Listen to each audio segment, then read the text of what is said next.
recognizes cyberbullying for what it is, the sufferings of thousands of silent victims will continue. A very warm good afternoon to everyone present here, distinguished panel of judges, esteemed house masters, seniors, juniors, and all my dear competitor friends. Today, I, Basnet, representing Blue House, am standing in front of you all to address a critical issue that profoundly affects our digital age, the danger of cyberbullying. As we took a birth in this increasingly connected world, the internet provides us with immense opportunities. However, this positive aspect often hides the cruel truth of anonymity and digital space, which can be used as a tool to harm others. For an example, a consequential case caused in Nepal involved a young woman who was targeted through social media platforms with devastating messages and threats. The harassment rised up to the point where the criminals created fake profiles to impersonate her and spread false information. Fed up from the world, she tragically took a step of suicide only to find escape. So, hearing about such mind-crashing cases happening worldwide, have you wondered how severe emotional distress and anxiety caused for the victim? Why they attempted suicide as a response to such experiences? Did the criminals got punished after doing such violation? This is one of the renowned cases, but what about those who lack courage to speak up for their rights? Unfortunately, the answer vanishes in the air and the courage to speak dies. According to the Cyber Bureau Nepal, the registered cybercrimes is increasing day by day, and this reflects the misuse of the internet, which is constantly ruining our day-to-day life in every aspect. But ladies and gentlemen, this is the dark and the actual reality of cyberbullying today. Victims often experience heightened level of anxiety, depression, and stress. Unlike those traditional bullying, it can occur 24/7, reaching the victims even in the supposed safety of their homes. The constant barrage of hurtful messages can lead to low self-esteem with a sense of powerlessness. Furthermore, the alarming aspect is its vast ability to spread quickly, driving individuals to self-harm and suicidal thoughts, hindering their ability to achieve their professional and personal goals. So, does that mean that there's no any solution for it? But whom do we blame it? Who is responsible for such crimes to be happened? As every page turns, a question tends to arise. What kind of world are we building when we allow cyberbullying to thrive? Why these cases are constantly increasing as if a matter of fun? We fail to realize that we are the ones who open such confession pages, eager to know, eager to peek into someone else's life, unaware of the pain we might be causing. Because we are the one who stays silent in the face of such cyber crimes, which is continuously threatening the world. Perhaps our silence is the reason. And indeed, it's the time to break the wall of silence and speak out. Speak out against injustice and stand in the solidarity with those who have been wronged. We must confront and raise questions against such crimes, not only for the sake of dignity, but also for the human rights we all deserve to get. But how can we overcome from this insidious threat then? Well, first and foremost, we must educate ourselves. We must realize how severe emotional distress and anxiety causes for the victim.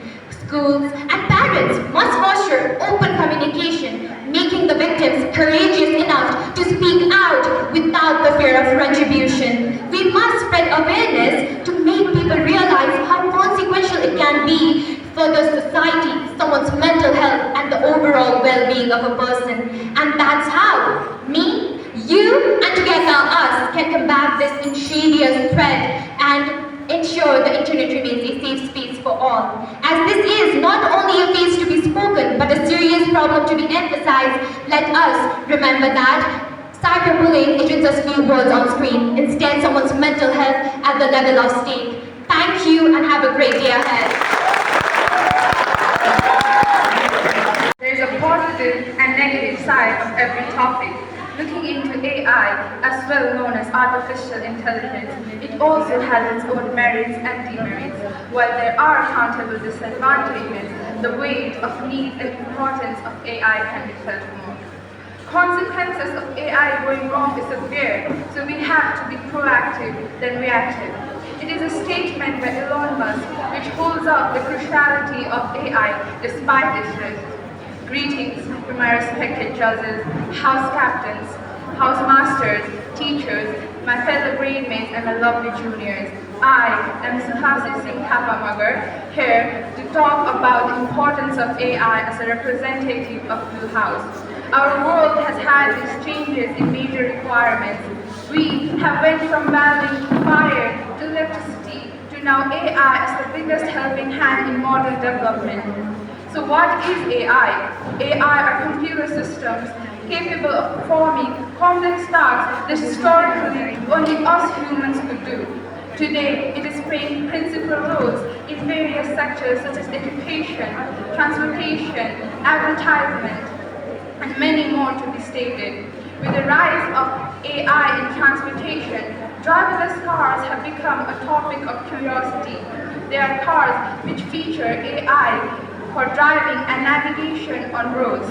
Although there are no fully autonomous vehicles for sales right now, with its prominent use of AI in the future, it is to provide us with advantages such as less carbon emission, less accidents, and easy and fast reach to destination. AI shows such influence to transportation that we, 10th graders, were also taught on it through the medium of our English books. While stating on being taught, I would like to point out on how education is being heavily influenced by AI. Robotics is not merely shaping education systems. Education systems are being shaped around the expert systems of AI. Today, worldwide, AI is being used as learning for better tutoring and to equip children with understanding to prepare them for a future where robotics might be a common interaction. There is a famous quote of Winston Churchill: to improve is to change, to be perfect is to change often. This implements in our day-to-day life and in businesses, where keeping up with the latest technology is very crucial. Businesses today use AI for interactive advertisements to attract as much customers as possible.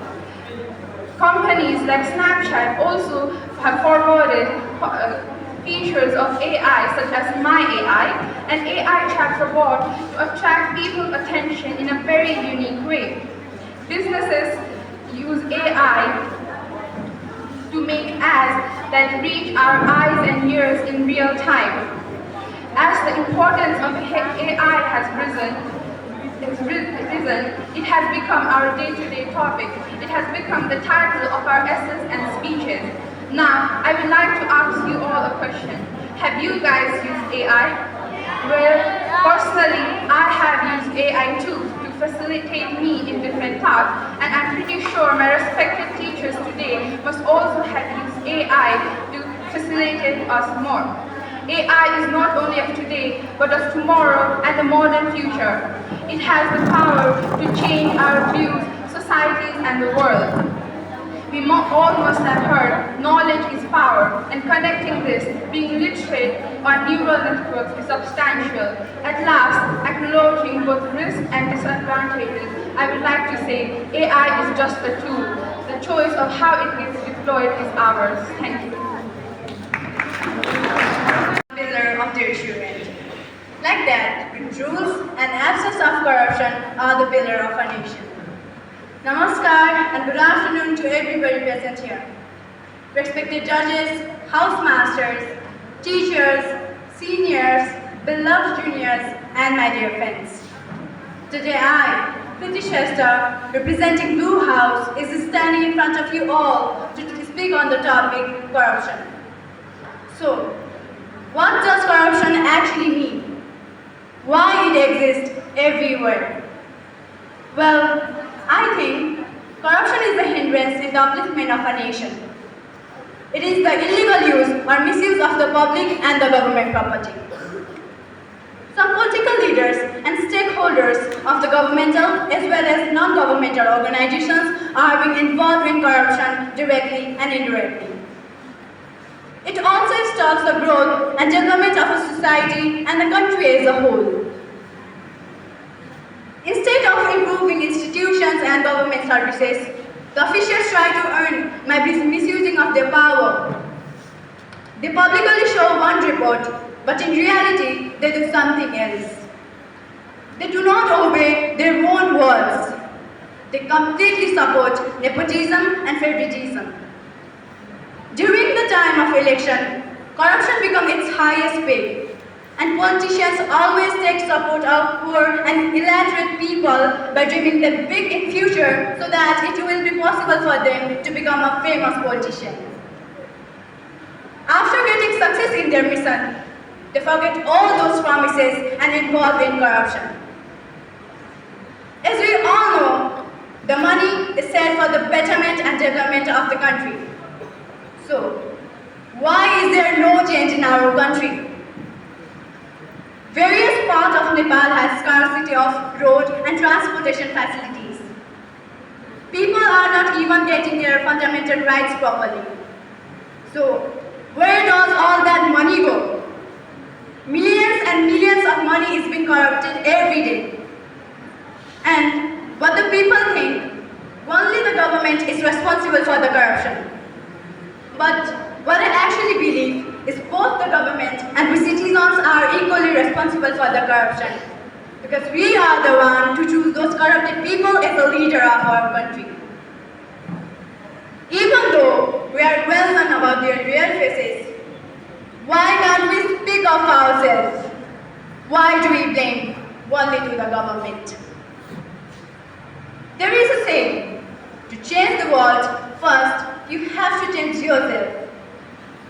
Same as that. First, we have to change ourselves in order to change our country. If we cannot raise our voice against such corrupted people, our country cannot be well developed.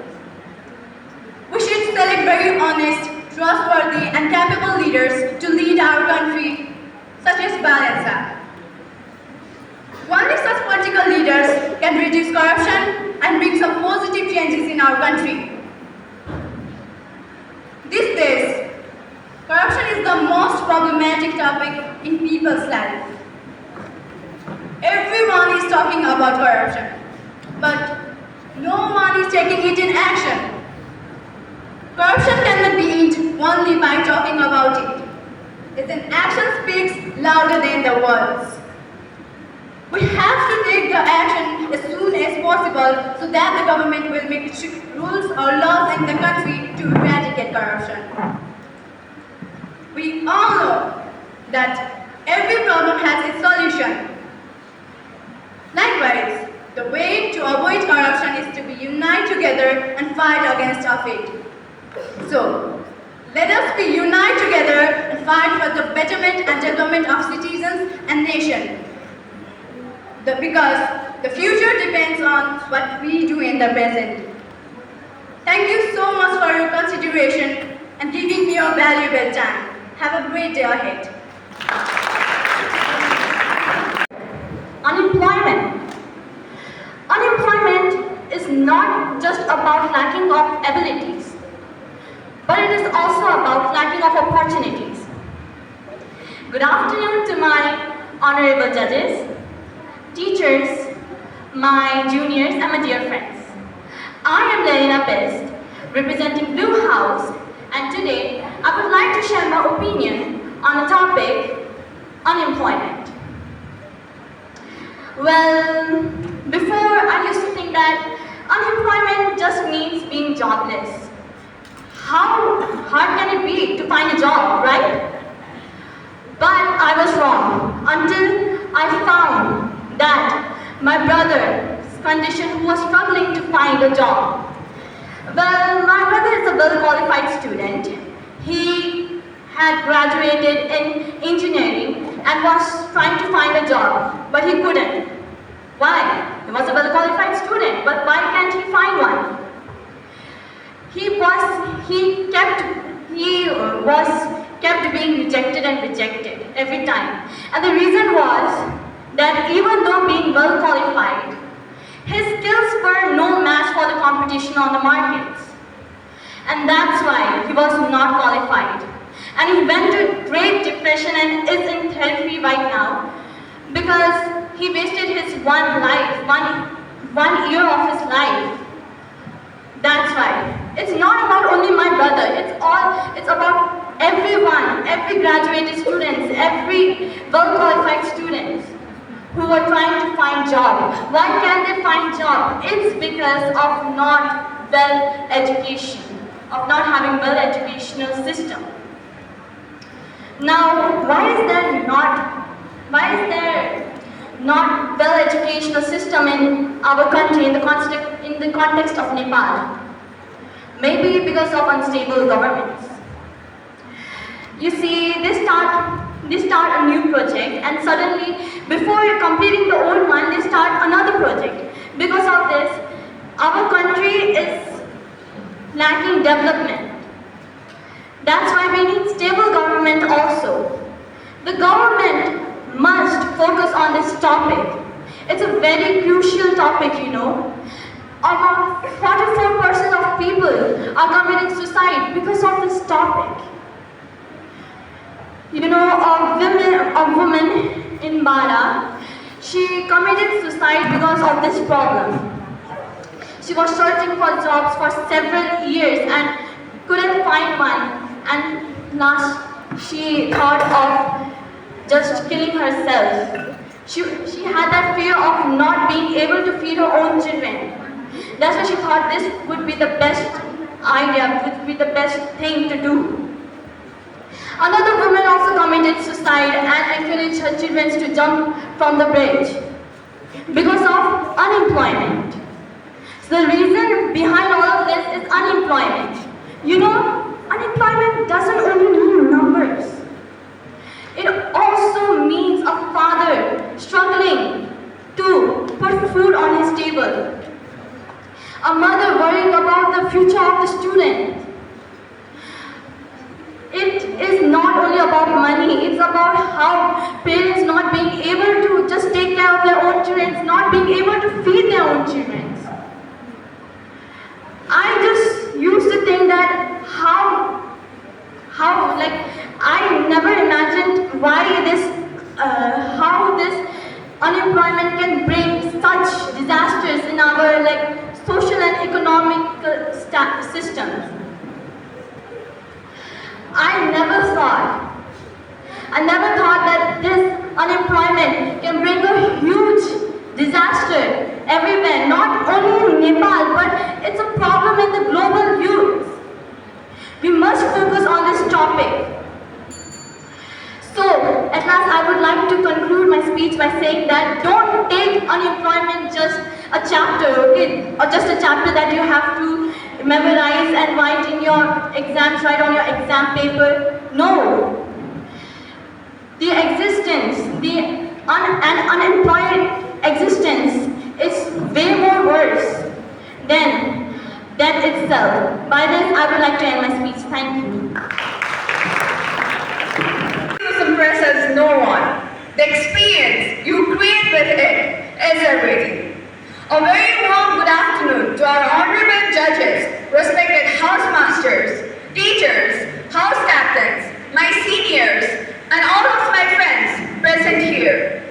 Myself, Niru, a student of grade 8A4, representing warehouse and standing before you all to deliver a speech on the topic Impact of Technology on Society. First of all, what comes in your mind when you hear the term technology or society? Well, technology has taken an important place in our daily lives and is considered as an asset for our daily needs. We all are surrounded by it, be it the internet, cell phones, or any electronic radiation. Technology is considered as our biggest ally to deal, where our future challenges like climate change, global warming, overpopulation, water scarcity, etc. and many more. Technology has improved our communication knowledge sharing, workplace productivity, social activism, etc. But have you ever wondered what are the impacts of technology on society? How is technology affecting our society and our social relationships? Well, everything comes at a price, and so does technology. If we talk about the impacts of technology on society, then like any other processes, it has both positive and negative impacts. With the help of technology, we can connect with a person staying in another country, allowing us to make international friends. But making connections with strangers often turns out to be a nightmare. There have been so many cases where netizens often fell prey to cyberbullying, job loss, technology addiction, etc. and many more. Talking to unknown people over the internet can raise the flag of cyberbullying and online harassment. Young girls and students often fall victim to online harassment, which leads to emotional distress and disturbs mental well-being. Other drawbacks include dependence and addiction to technology, loss of traditional skills, information overload, social isolation, etc. The most common harm caused due to the technology are cyberbullying and privacy concerns. Widespread use of technology involves collection and storage of private information. This is a really big privacy concern for every one of us, as our data in someone else's hands makes us vulnerable to our data branches, surveillance, and unauthorized access to our details. Technology has improved our communication and cognitive activities. With the help of technology, we can connect the bridge between the digital divide. People with disabilities find technology very useful to talk with others. Medical professionals can use technology to share medical treatment ideas, diagnostic tools, medical healthcare system, enhancing overall health outcomes. We can share green technology ideas via online conferences, video calls, or blogs. With the help of technology, we can share our thoughts in Facebook, Instagrams, with like-minded peoples. An e-commerce platform like there are Amazon, Flipkart, etc. allows us to share our buy products online. The people who invest themselves and their time in business can use technology for advertising their products and maintaining their status. While using technology, we need to be aware of what information we are gaining and what is its source. Relying blindly on technology can put us in the corner as it affects our intellectual activities. We should use technology but in a sustainable